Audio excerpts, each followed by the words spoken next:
What are their names? Jemima and Wilf are Chihuahuas. Jemima is a smooth-haired Chihuahua. Wilf is a rough-haired Chihuahua.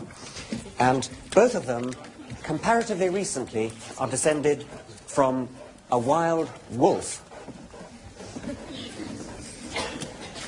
What's his name? Sequin. Sequin. This is Sequin, who's a German shepherd. And I think we could say that Sequin is the one who most resembles the ancestral wolf. And this is Archie. That's a fine name. Archie, a Great Dane, and he is what you get from breeding for larger and larger size. But they're all descended from a wolf. They're all cousins of one another. And Sequin is showing great interest. So thank you very much indeed. Thank you.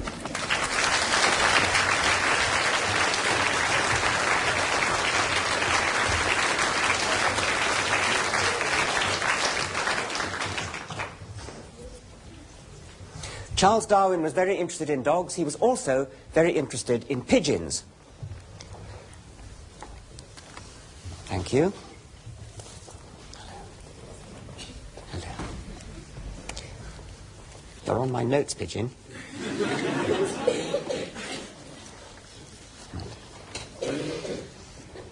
This is a Marcinero cropper. It's a pigeon which has been bred by artificial selection from the wild rock dove, and in this case it's been bred for thickness of feathers and for size of crop. You see the great big crop at the front, which is blowing up like that, and see how big the feathers are.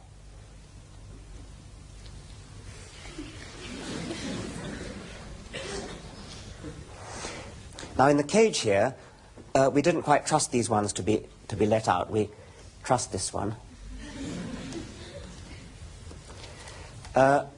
This is a domestic flight pigeon, and you see how it's been bred for this curious little ruff round the back of the neck, and also the red ring round the eye. The other one is an English short-faced tumbler pigeon. You see the extraordinary short face and the tiny, small beak.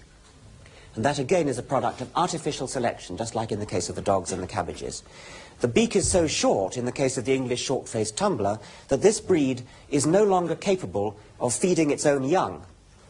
And so the only way that breed can be reared is by its babies being reared by pigeons of another breed. That sort of thing often happens, by the way, with artificial selection. It's true of bulldogs. You probably know that the bulldog breed of dog has a head that's so big that it can't be born. And the only way a bulldog can be born is by caesarean section. And so the entire breed depends upon humanity to keep it going. If we went extinct, the bulldog would go extinct. Now, artificial selection, the process that produces these dogs and these pigeons and these cabbages, is too slow for us to see during the course of one lecture. But we can imitate it on a computer. And I'm going to do it with a program called Arthropomorphs. These are arthropomorphs. This is the parent arthropomorph, and round the edge of it are 8 child arthropomorphs. And they resemble the parent very closely, but there may be a genetic change, a mutation, a random genetic change as you go from parent to child. So that one, for example, has longer legs. That one's got its legs up instead of down. And the way you breed arthropomorphs, could I have a volunteer to... My goodness. Right, yes, thank you. Have you ever used a computer with a mouse? Yes. Yes, okay. What you do then is you choose the one you want to breed from and just click it once. So he's going for the long-legged one, I think. Click it. It goes to the center and becomes the parent of the next generation. Now you see all the next generation have longer legs. What's your name, by the way? Lawrence. Lawrence. Lawrence, it seems to be breeding for longer legs. I wonder if he's going to continue that. That's right. Keep going. Don't wait for me. Just keep on breeding. Okay, Lawrence likes long legs. And they're getting longer and... Okay. Now, what I said was that these creatures have genes which are going from parent to child. What would I mean by talking about genes in a computer? Well, in a computer, of course, genes would just be numbers. They're not real genes, they're not made of DNA, but nevertheless they are genes in the sense that they are what go through from generation to generation. There's no sex in these creatures, by the way. These are all reproducing asexually, like stick insects and like aphids. Carry on.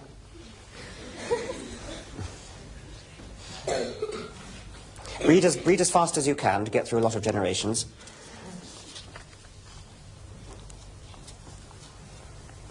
So what we're seeing now, what Lawrence is doing, is artificial selection, just like our ancestors did with dogs and pigeons.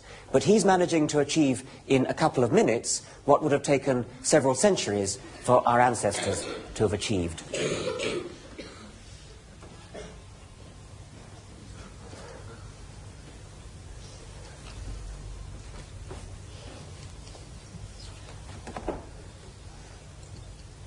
What are you going for, Lawrence?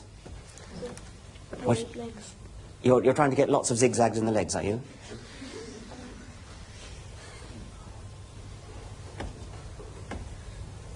All right, perhaps we'd better proceed now. So thank you very much indeed, Lawrence.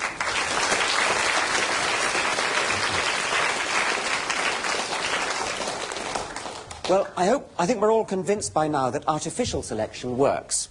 We've seen the result of it in dogs, cabbages and pigeons, and we've seen it happening before our eyes in the computer arthropomorphs.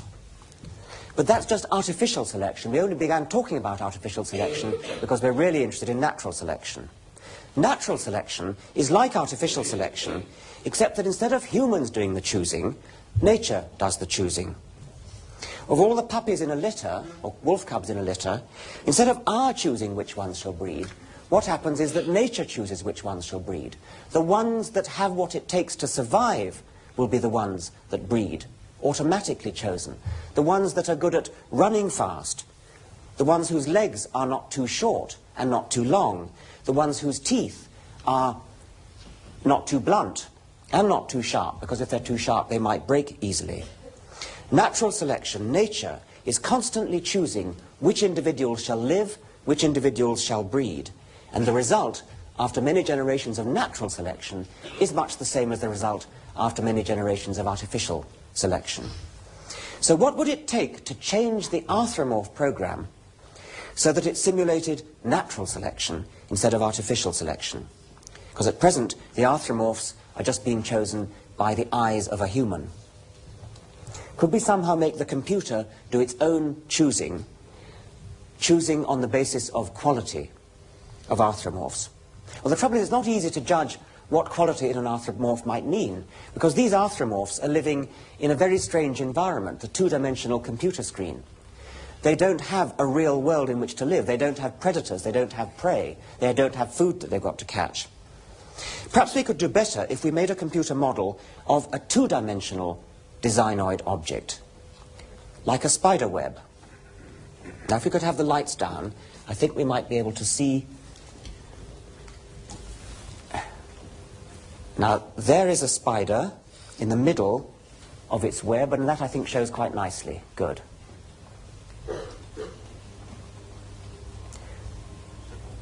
Right, well, you know what a spider web is for. It's for catching flies and other prey. It's a net, and it works in two dimensions.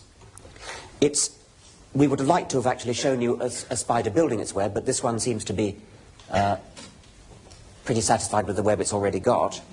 So what I'm going to do instead is to show you a computer reconstruction of a spider's movements while it builds a web. Now, I have to watch carefully.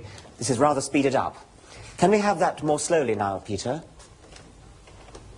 What the spider's now doing is the radii of the web. Now it's doing the structural spiral, which is a kind of scaffolding, and now it's doing the sticky spiral, which is the bit that actually does the business of catching the flies. Let's have it once more slowly. Right. Right, there are the radii. Now it's doing the scaffolding, and now it's doing the real sticky spiral.